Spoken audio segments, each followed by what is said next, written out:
tenemos el placer de presentar en este momento al doctor Guido Gómez Mazara, dirigente político, amigo de Síntesis. Realmente para nosotros es un placer tenerlo aquí. Muchas gracias, siempre es un placer. Bienvenido, doctor. Muchas gracias. Gracias por venir a Síntesis de nuevo. Qué bueno. Guido, mira, qué bueno hablar contigo en este momento, porque yo creo que tú eres una de las personas, políticamente hablando, que puede ayudarnos con estos temas internacionales. Específicamente, vamos a centrarnos en Estados Unidos. Tenemos un candidato atípico, un candidato que era un empresario millonario, hizo su fortuna en la parte inmobiliaria, ha estado varias veces en capítulo 11 por quiebra, pero se ha parado, ha tenido una universidad fallida, una esposa que hace plagio y muchísimas cosas más, pero el tipo es popular. Ahora a Hillary Clinton le caen una serie de cosas encima, con un tema de los emails que sacó Wikileaks, con Sanders, y Sanders le tira la toalla diciendo, no, abajo Trump, vamos arriba con cosas.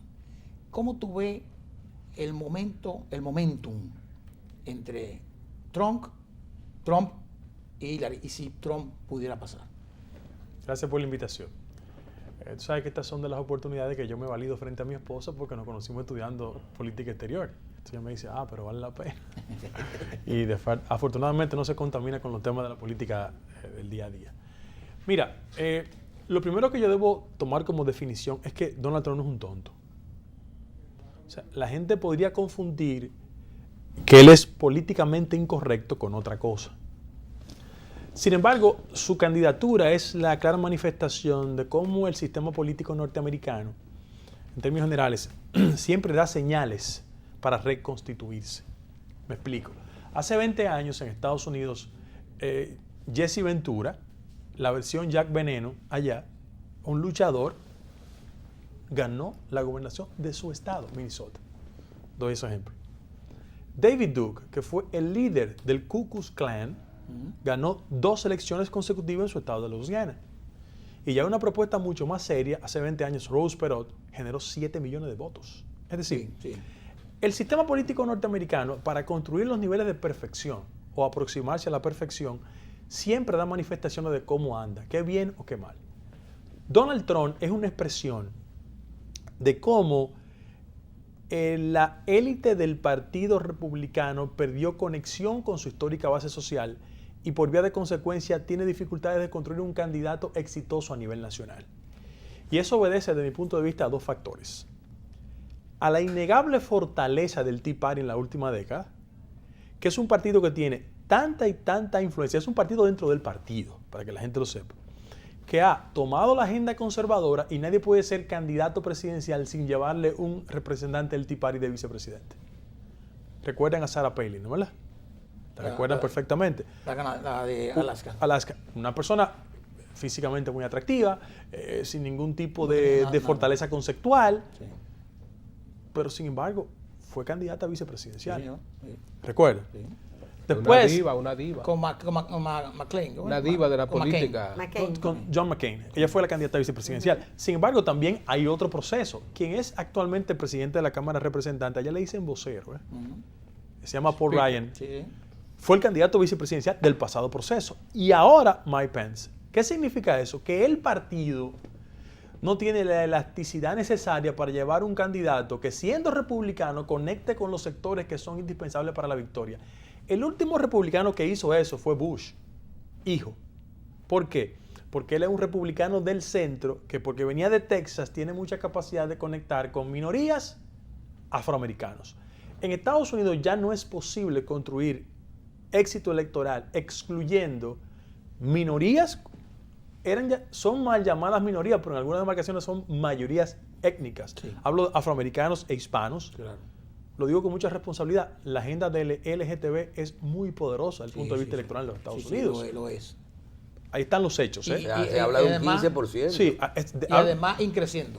Correctamente. Y sobre todo las cosas son muy militantes en la defensa de su agenda. Entonces, ya no es posible hacer eso. Sin embargo, ¿cuál es la trampa que tiene el Partido Demócrata en términos reales? Que ellos necesitan alguna figura con un nivel de popularidad que lo ponga en la competencia política. Entonces Trump no es un pendejo. No, bajo ningún concepto. Es un- bajo ningún es concepto. para que a veces uno lo subestima, No, ¿verdad? por el contrario, Trump está diciendo las cosas que el típico ciudadano norteamericano Quiere quisiera decir Exacto. públicamente. No lo puede decir y anda buscando un político entonces, con posibilidades. Guido, ¿no se contradice él atacando algunas minorías? No, por el contrario. Es que mira lo que pasa, Él Michelle. es el cantante urbano.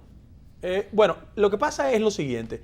A veces nosotros creemos que el típico norteamericano es el que vemos en la calle de New Jersey o Nueva York. No, el típico norteamericano es el redneck que Exacto. está en Iowa Exacto. trabajando ganadería o está en Wisconsin. O sea, ¿cuál es el problema de esas minorías étnicas, hablo? Que en Estados Unidos se ha ido construyendo toda una plataforma ideológica contraria a sus intereses. Mira por qué. Trump dice las cosas que ellos quieren escuchar. Cuestiona la migración. Es verdad que ese tema es simpático para el típico norteamericano, porque siente que es una mano de obra barata que ha llegado, que lo ha desplazado. Mira, el que vio la convención republicana por completo fue capaz, la estructura del partido, de colocar a dos ciudadanas que han sido víctimas de la presencia ilegal de migrantes, dos damas que sus hijos fueron asesinados por la presencia. Mira cómo el nivel de manipulación ha llegado. Sí. Primer punto. Segundo tema. El flujo migratorio más importante, ¿cuál es? El mexicano. Bueno, Trump acaba de decir públicamente y plantearlo que va a construir un muro Sí. para impedir ese flujo de migración ilegal. A nosotros no nos gusta, pero al típico ciudadano norteamericano sí le gusta. Y en tercer lugar, el más atractivo. Mira, los Estados Unidos ahora con Putin están compartiendo la condición en un mundo bipolar. Hay una bipolaridad real.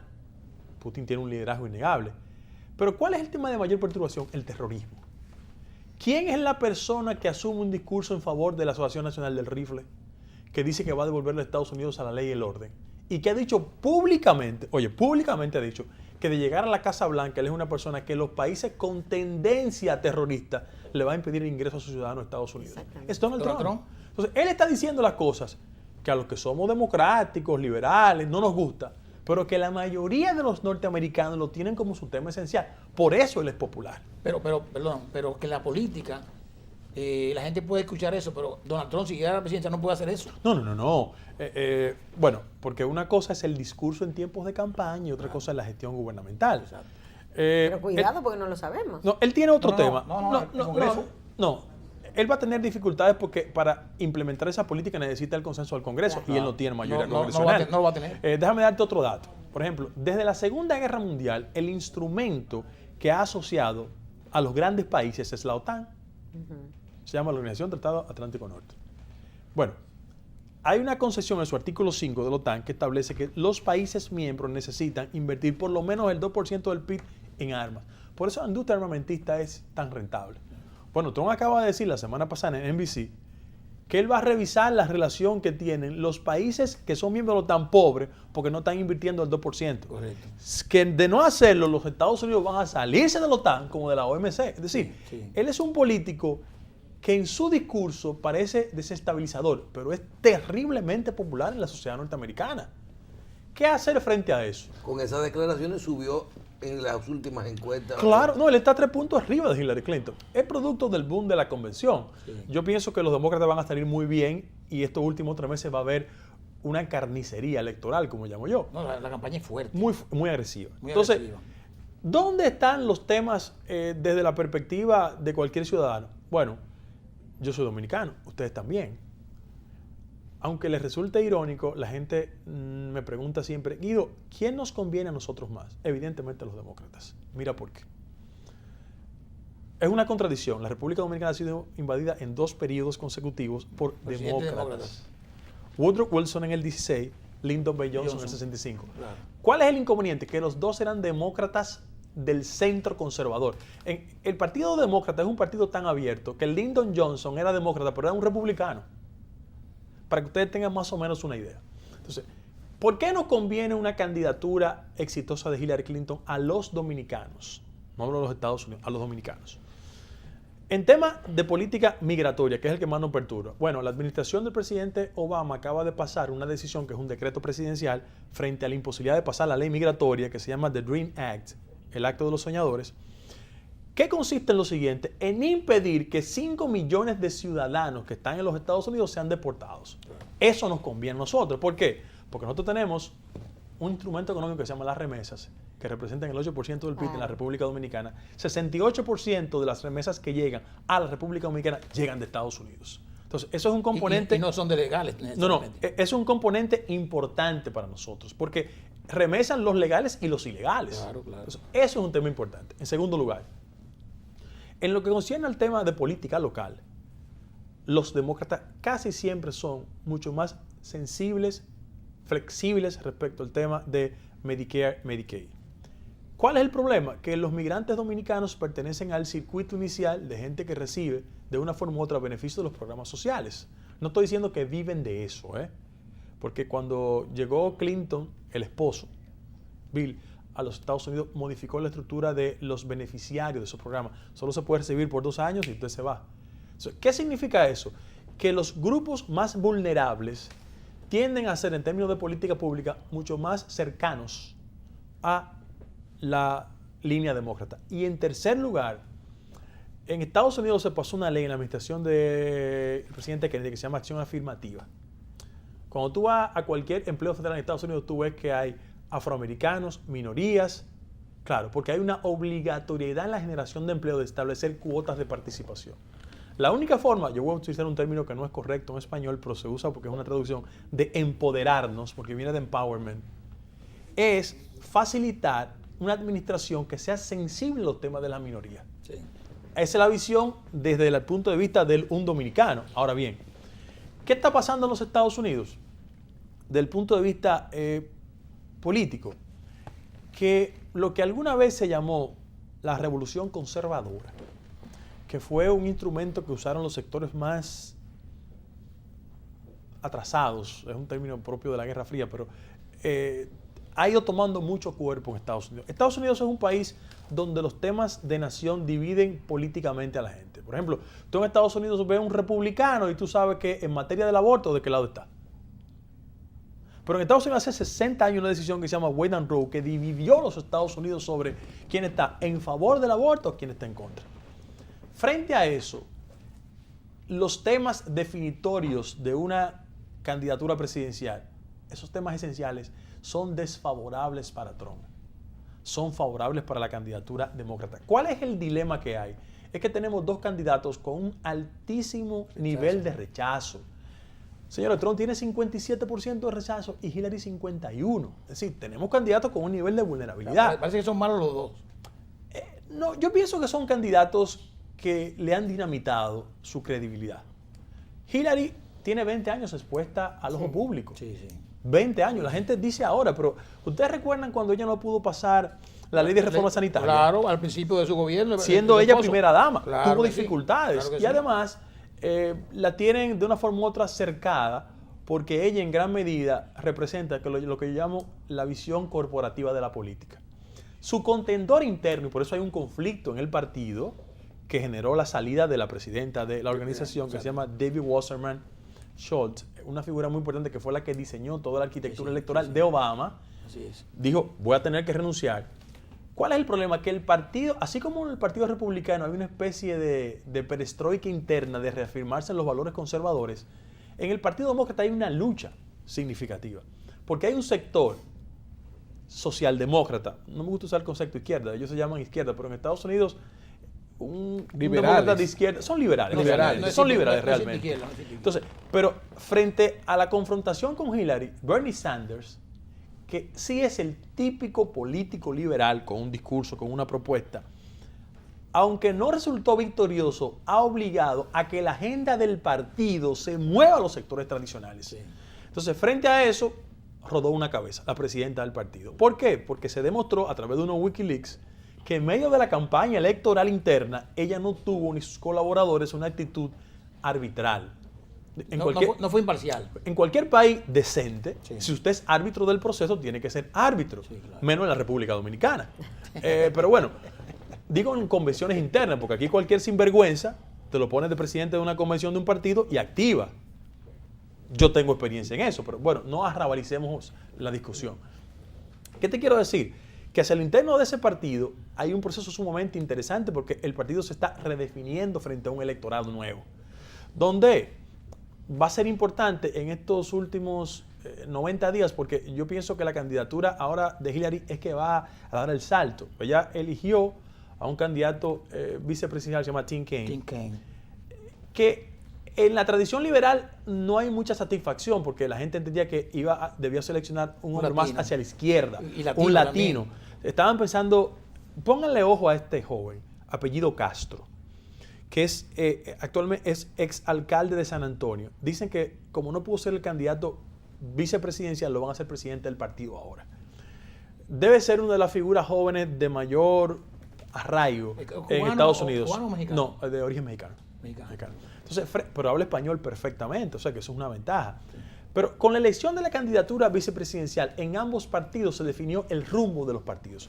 Cuando Trump elige a Pence, ¿qué hace Pence? Bueno, Pence representa el Tea Party, la franja conservadora. Duro. Y Trump quiere establecer un puente entre lo que él representa y la base social del partido.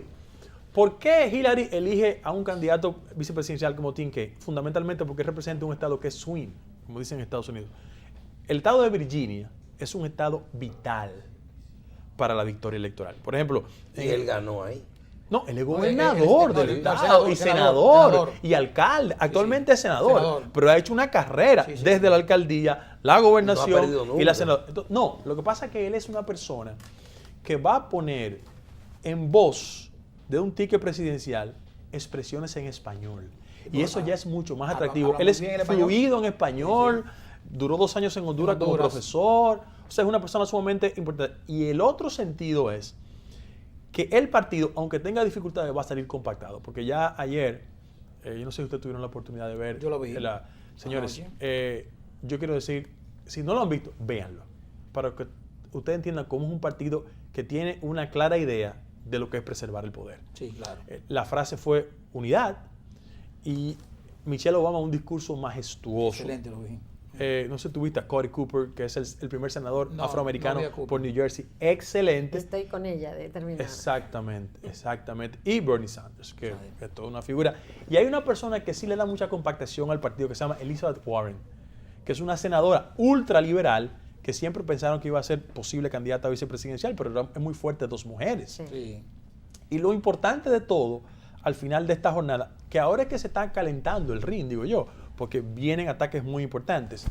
Pero lo que va a usar el Partido Demócrata en este tramo es Michael Bloomberg. Que es republicano y está apoyando. Él es un empresario exitoso que ha estado en los 2 partidos, pero fue a través del Partido Republicano que llegó a la alcaldía de Nueva York.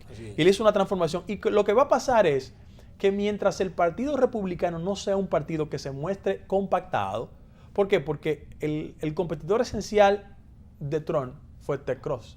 Ted Cruz, como le dice, bueno, es su nombre en español.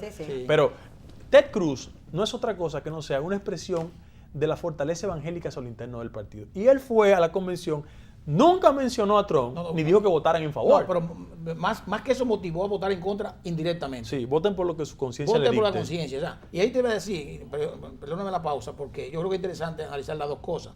Acaba de pasar la convención de los republicanos y comenzó ayer la de los demócratas. ¿Qué pasó en la convención de los republicanos? Las figuras importantes del partido no estuvieron ahí. No estuvieron los Bush, ni estuvo McCain, ni estuvo Romney. Ningún ex candidato presidencial. Ex candidato presidencial, ni la base fuerte del partido. La figura más importante que estuvo fue el ex alcalde de Nueva York, Rudolph Giuliani. Rudolph Giuliani, correcto. Y Ted Cruz, que era el candidato, y fue a pero le metió una bomba. Una bomba allá adentro. Lógicamente no estaba ahí Trump, pero Trump llegó terminando él. Ahora, cuando te mudas a la... No, y otro error. O sea, un plagio en cualquier país del mundo... Es un plagio, viejo. Es una pero cosa de una imperdonable. modista, ¿qué se puede esperar? Un plagio. No, pero porque no es ella eso. no es una política. No, mira, Pero déjame darte un dato. Lo que pasa es que los políticos en cualquier país medianamente civilizado tienen escritores fantasmas, como le llaman, ghostwriter. Entonces, ya es muy fácil determinar quién escribió. Entonces te hacen un cruce automático. Y es inconcebible que una figura como ella, con una potencialidad de ser primera dama, cometa un plagio. Argumentame esto. Muy fuerte. Habló Espaillá en la convención. Ayer. Como representante. Eso es importante para nosotros. Sí, claro. Es decir, que represente a los latinos. Claro. Entonces, los que están con Trump aquí en la República Dominicana. Como Michelle. No estamos en contra de Espaillá. Explícame. No. Explícame eso. No. Vamos a hacerle un llamado a los no, dominicanos no, con relación a eso. Primero, para cualquier dominicano es motivo de orgullo el desarrollo de la carrera política de Adriano. Yo era un El talibán está con Trump también. Sí, pero bueno. No, pero no importa, Eso no no importa. importa. Lo básico es que Adriano tiene ya una connotación nacional y él es una persona que ha hecho una carrera política importante. Ojalá sea electo representante, como diputado, ¿no? Ahí está, sí, Y- representante. y le vaya muy bien. Y él es una persona, inclusive, que representa a un distrito que expresa la presencia migratoria dominicana de forma masiva, que es Washington High, Hispanic Harlem y toda esa Exacto, parte. donde está la Y gente por los encima de hispanos. las simpatías locales, que un dominicano esté bien colocado, hay que aplaudirlo. Sí. Yo estaba deseoso que hubiese sido Tomás Pérez, el candidato Que- vicepresidencial, que es el de origen dominicano, El secretario de Trabajo. actualmente ministro de Trabajo. Entonces, Correcto. eso motiva a uno. Ahora, Pero perdóname, es bueno el mensaje que mandó Espaillat, que se lo mandó a Trump directamente. Espaillat dice ser el mismo, que es el primer modelo de un indocumentado. sí, que él llega a llegó Estados legal, Unidos. pero se indocumentó. Exacto, es indocumentado que llega al Congreso. Sí, claro. Porque Él es llegó senador, a los 9 años. senador estatal. Sí, claro. Y ahora está pidiendo a la Casa de Representantes. Sí. Dice, yo soy indocumentado y mira dónde estoy. Claro. Ese mensaje va para Trump. le Sí, dice pero él. además la connotación de Adriano ahí en ese escenario es que él es de Nueva York.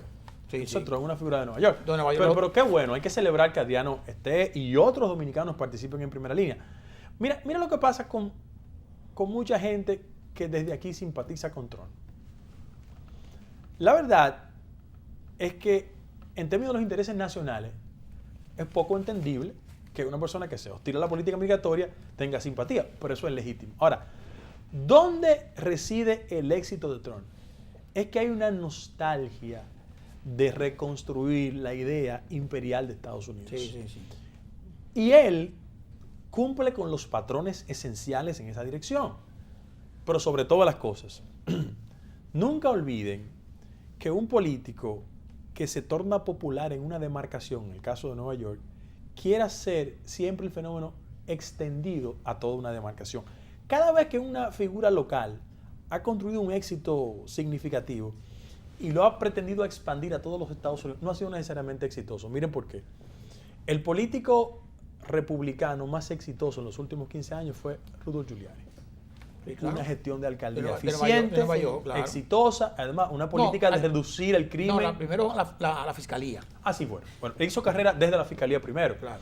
Y le dio golpes significativos a la mafia. Sí, claro, claro.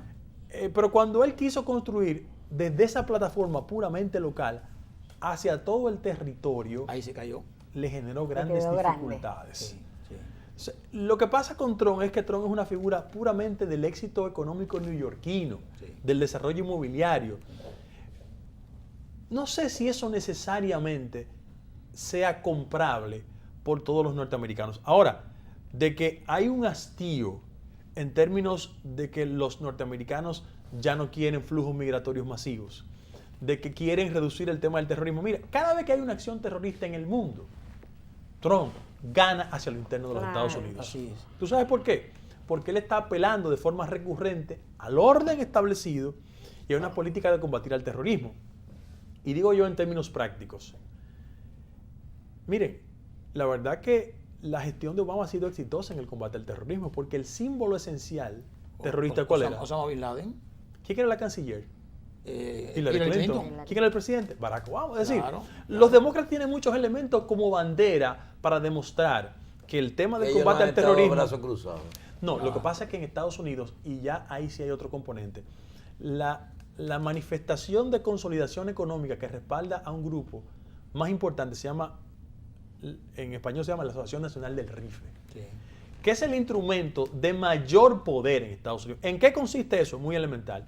Es un grupo de lobistas, de cabilderos, que lo que hacen es que distribuyen recursos en el Congreso para garantizar que una enmienda constitucional no sea abolida. En Estados Unidos una de las enmiendas más importantes es el derecho a portar armas. Esa es una industria ultrapoderosa. Que se habló en la convención. O sea, que le dan republicana. dinero. No, no, el le lo dan viste, se dinero- habló. Le dan Sí, dinero o sea, a los claro. congresistas. No solo le dan dinero, sino que crearon un mecanismo que se llama el PAC. Eso PAC significa Political Action Committee, que cuando el dinero tiene techo para darle a un político, lo financian a través de la propaganda del PAC. O sea, le dan mucho dinero.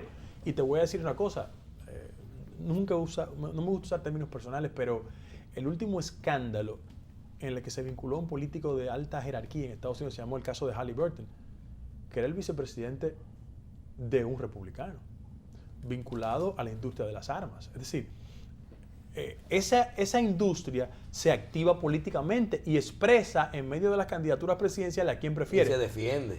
¿A quién prefiere? Va a preferir siempre a Trump.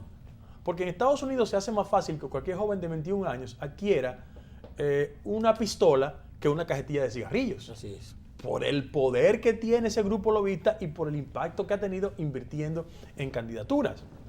Yo lo que sí creo de todo esto es que, repito el argumento inicial, Trump es una figura extrañamente popular porque uno pensaba que los políticos díscolos eran propios de América Latina y de sociedades subdesarrolladas, pero no, tenemos políticos que son al margen de los esquemas tradicionales, sin embargo, impactan en los electores. Y esta va a ser unas elecciones muy cerradas. Yo espero que al final el status quo se unifique, no para que gane Hillary, sino para que no pase Trump. Pero mira, Guido, brevemente, bueno, queda ya un minuto. Tú eres un conocedor de la historia y además de los momentos en Estados Unidos. Y de hecho, dirigiste un periódico en Nueva York. No, yo estudié en Estados Unidos. Además, pero está bien, estudiaste política internacional y todo eso, pero además dirigiste un medio y estaba ligado, hispano, y estaba ligado con todo lo que te eso. Yo pienso que, y somos más o menos ¿Sabes que hay una contemporáneos. historia desconocida mía? Yo creo que tú la conoces. Que yo cuando terminé la universidad en Estados Unidos, yo tenía que hacer 6 meses de servicio público. Y yo trabajé en una cadena que se llama Telemundo. Claro. Y yo lo que hacía era legal research. Nos allá, juntábamos, acuérdate investigación. ahí, con Machi Conde, ¿se acuerdan? Eso es lo que yo en hacía. aquella época. Pero mira, te pregunto lo siguiente. Yo creo que en la historia no he visto yo, por lo menos, una campaña tan agresiva como esta. Mira, a Hillary le están acusando de Lucifer, No, de todo. de ladrona, De todo, de corrupta, de todo. de todo. O sea, yo pienso que el ambiente se ha puesto muy, pero muy candente. Es así. Y eso es lamentable porque uno presume que una sociedad que es un referente, Como esa. el debate debe concentrarse en ideas, no en planteamientos de carácter personal. Lo que pasa es que el asesinato de la reputación de cualquier candidato, y en este caso de Hillary Clinton, la desgasta. Sí. Ella ha estado 20 años en el ojo público y le han dado por todos los sitios. Y nunca olviden que ella es la expresión, como diría Mario Emilio Pérez, por mosquitero, de una dinastía política. En Estados Unidos, los últimos 40 años, en el Partido Demócrata, la dinastía Kennedy ya terminó, pero la Clinton es una dinastía. La destruyeron. Es una dinastía importante. Sí. Y yo, mira, cuando el proceso se acerque más, yo le voy a pedir que me inviten. Sí. Lo voy a hacer de manera pública. Porque hay temas que son propios del debate norteamericano que podrían tener un impacto significativo en el caso de la República Dominicana. Porque yo hablé de los temas que nos preocupan para Trump, como dominicano. Pero, por ejemplo, él está formulando un tema que es muy simpático al elector: devolverle los empleos a los norteamericanos. ¿Qué significa eso? Salir de los latinos. No, que en los últimos 25 o 30 años los Estados Unidos han construido hacia Europa del Este procesos democráticos. En América Latina, bloques comerciales. Sí. Y eso no es otra cosa que no sea garantizar que esa mano de obra barata que la tenían en la industria de la aguja en los años 60 y 70, en las calles de Nueva York, se quede en sus demarcaciones. Sí. ¿Qué significaría eso? Que si esos bloques comerciales cesan, ese empleo vuelve a las calles de los Estados Unidos y aquí tendremos grandes perturbaciones. Claro. Bueno, así es. Dice un amigo de nosotros que ese pleito es entre Punta Cana y Cap Cana. El de Clinton y Trump. Esa es otra entrevista. Esa es otra entrevista. No, entre Punta Cana es un relajo, señor. Yo sé. Porque Trump estuvo en Cap Cana y Clinton... yo diría que estuvo y no estuvo. Estuvo y no estuvo, porque un día hizo ahí una oferta y compraron una pero hubo vallas por lo menos. Sí, está bien. Guido, muchísimas gracias por haber estado con nosotros y queda pendiente esa próxima visita. Varias visitas, porque eso es bueno analizar este tema. Sí, claro. Además, nos tocan a nosotros como totalmente. Nuestro principal socio comercial son los Estados Unidos. Exactamente. Le damos pues las gracias a Guido Gómez Mazara por haber estado con nosotros.